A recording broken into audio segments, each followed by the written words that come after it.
හයි ඉතිං කොහොමද ඔයාලට ඔයාලව ආදරෙන් පිළිගන්නවා මගේ අලුත් YouTube channel එකට. ඉතිං අද ඉඳන් තමයි මේ channel එක පටන් ගන්නේ. මං හිතුවා ඔයාලට studies වලටම focus කරපු වෙනම channel එකක් හදන්න ඕනේ. මොකද මගේ කලින් channel එක ගොඩක් university එකට සම්බන්ධ දේවල්, blogs, study tips මේ ඔක්කොම පිරිච්ච දැනක්නේ.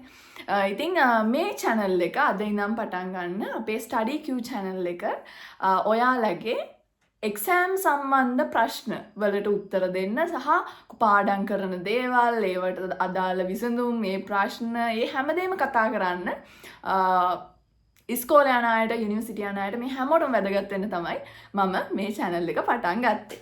ඉතින් අද ෆස්ට්ම වීඩියෝ එකෙන් අපි කතා කරන්නේ එක්සෑම් සහ එක්සෑම් කාලෙට තියෙන මේ නිදිමත ගැන.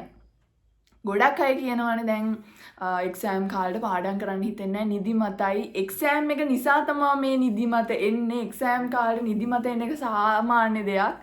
ඔය ගොඩක් කතා තියෙනවානේ.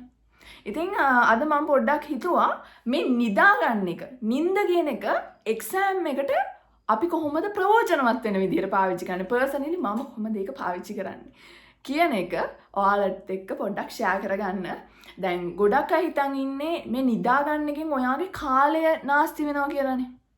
ඒ වුණාට ඔයාලා දැනගෙන හිටියද ඔයාලගේ මතකය වැඩි කරන්න. ඒ කියන්නේ එක්සෑම් එකට ඔයා පාඩම් කරන දේවල් හොඳ මතකයට යන්න, දීර්ඝකාලීන මතකයට යන්න මේ නිින්ද කියන එක ගොඩාක් වැදගත් වෙනවා. දැන් උදාහරණයක් වශයෙන් ගොඩාක් psychological studies වලින් හොයාගෙන තියෙනවා ඔයා නිදා ගන්න කලින් මොන හරි ඔයාට මතක තියාගන්න ඕන දෙයක් ඒක මතකයට දාගෙන ඊට පස්සේ නිින්දට ගියාට පස්සේ පහවදා උදේ නැගිටලත් ආයේ ඒ දේ බලපුවාම ඒක රිවයිස් වෙනවා. එතකොට ඔයාගේ දීර්ඝකාලීන මතකයට මේක යනවා කියලා මතයක් තියෙනවා. සහ ඒක ස්ටඩීස් වලින් ඔප්පු කරලා තියෙනවා. ඉතින් පර්සනලි මං ගත්තාම මටත් ඔය එක්සෑම් කාලෙට කියන්නේ පාඩම් කරන්න, කියන්නේ පළවෙනිම මට එන දේ තමයි පාඩම් කරන්න බෑ. හැබැයි පාඩම් කරාට පස්සේ පාඩම් කරගෙන යන්න පුළුවන්. ටිකක් පාඩම් කරගෙන යනකොට මොලේ නිකන් ෆිල් වුණා වගේ ගතියක් දැනෙනවා. නිකන් තව නිකන් පාඩම් ගන්න බෑ, මේ තමයි මගේ උපරිමේ, දැන් මගේ ඔළුව පිරීලා තියෙන්නේ.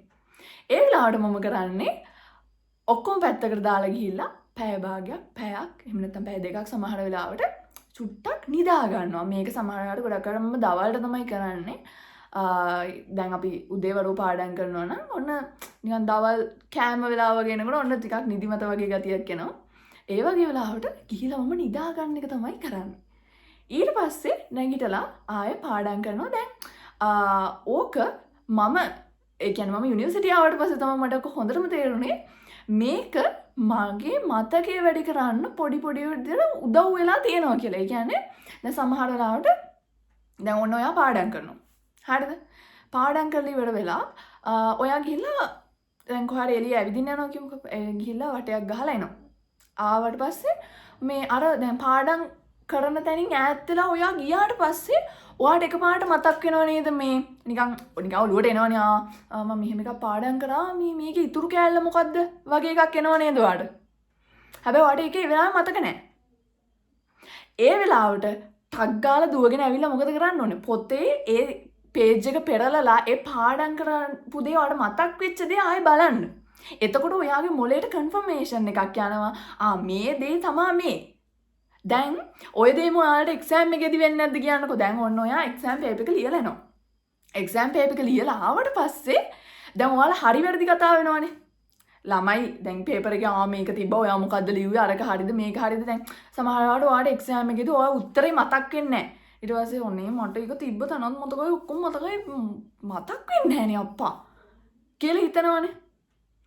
ඒකලා ඔයා ඇවිල්ලා මේ පස්සේ පොත අරගෙන බලනකොට, ගෙදර ඇවිල්ලා උත්තරේ බලනකොට මේ ඒ උත්තරේ බලපුවම ආයේ ඒක කවදාවත් ඔයාලට අමතක වෙන්නේ නැහැ නේද? ඇයි? ඔයාට ඒක එකපාරක් වැරදිච්ච නිසා.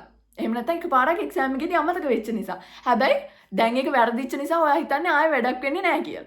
හැබැයි ඔයා O level කරන කෙනෙක් නම්, A level කරන කෙනෙක් නම් ටර්ම් ටෙස්ට් එකකදී වගේ ඔය වගේ දෙයක් වුණොත් ඕක ඔයාට මුළු එක්සෑම් ජීවිතේ තනිකරම, ඒ කියන්නේ එක්සෑම් එකේ වෙනකම්ම මතක තියෙනවා. අර එකපාරක් වැරදිච්ච නිසා. අන්න ඒ වගේ අපේ මෙමරි එක කියන එක හරිම, ඒ කියන්නේ අපිට ප්‍රෙඩික්ට් කරන්න බෑ සමහර වෙලාවට. අන්න ඒ හින්දා ඔන්න ඔය කියවු මං එක්සැම්පල් ටිකයි ඔය එතකොට ඔය නින්ද කියන එක කොහොමද ස්ටඩීස් වලට වැදගත් වෙන්නේ කියන එක චුට්ටක් ඔළුවේ තියාගන්න සහ නිදිමත එනවට මෙහෙමයි සාමාන්‍යයෙන් අපි හැමෝටම නිදිමත එනවනේ හරිද ඔයා නිදිමත එන වෙලාවට බලෙන් පාඩම් කරන්න යන්න එපා ඒක ඇත්තටම ප්‍රොඩක්ටිව් දෙයක් නෙමෙයි ඒ කියන්නේ දැන් ඔයා මාර නිදිමතේ නම් ඉන්නේ ඔයා මූණ හොදගෙන ඇවිල්ලාවත් වෙන මොන හරි දෙයක් කරලවත් ආයෙත් පොත දිහා බලාගෙන ඉන්නකොට ඔයා කොච්චර පොත දිහා බලන් ඉන්න හැදුවත් ඇතුලෙන් ඔයාගේ මොලේ නිදි. ඒ වගේ වෙලාවක මම රෙකමන්ඩ් කරන්නේ අනේ ෂුට්ටක් ගිහින් නිදාගන්න. අනිත් එක තමයි පුළුවන් නම් අර ඔයාට පාඩම් කරලා ඔයා ඇති කියලා හිතන වෙලාවට පොඩ්ඩක් පොඩි නැප් එකක් ගන්න ඒ වෙලාවට මේ ඒක ඔයාගේ මතකය වැඩි කරන්න උදව්වක් වෙන්න පුළුවන්.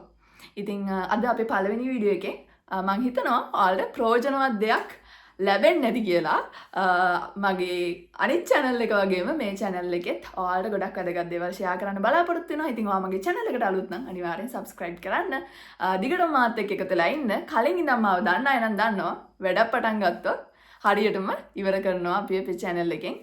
හැමදාමත් ඔයාලට වැදගත් වෙන දේවල් විතරයි අපි share කරන්නේ. ඉතින් ගිහින් එන්නම් හැමෝටම bye.